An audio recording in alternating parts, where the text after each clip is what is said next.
Türkçesi, Abduri, Rahile Kemal, Notalar sınıfındaki savaştaşlar orundaydı.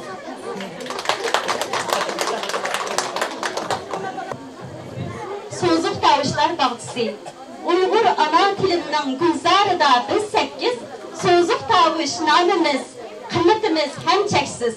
8'imiz ayrılmay, hem sözde kilimiz, biz bulmasak tilimiz bulup kalar gereksiz. Apada da digende, etles toppa kiygende, lağmen polo yigende, ilim tenni bilgende. Uygur digen namımның mənisiga yetkende, külüp durup zuh bilen Uygurçada sözlersiz. İzhar kılıp köngülni 8'imiz şıgıldık, bizgi bekan dostlarım yıldız bulup çıkındık. Tilimizni suğurup, yaşnap kılı yıkındık, bizni puxta ügünüp, zinaklarda külersiz. Keni sözlük davuşla bağçımızga merhamet.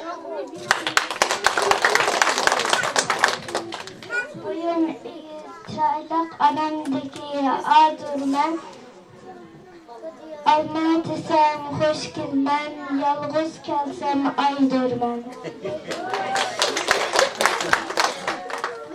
Hammamini erdeydu, batu küçük erdeydu.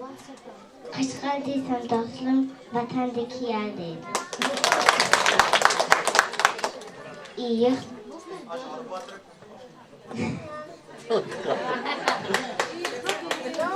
İyiqdiki iydurmen, kiyiq damok kilmen.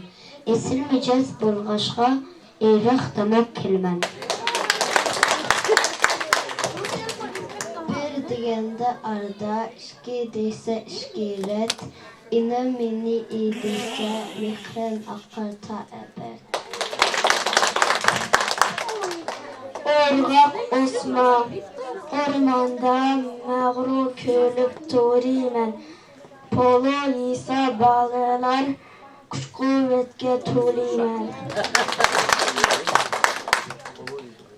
İsmim güzel öldürmen, başta kelsem öydeymen.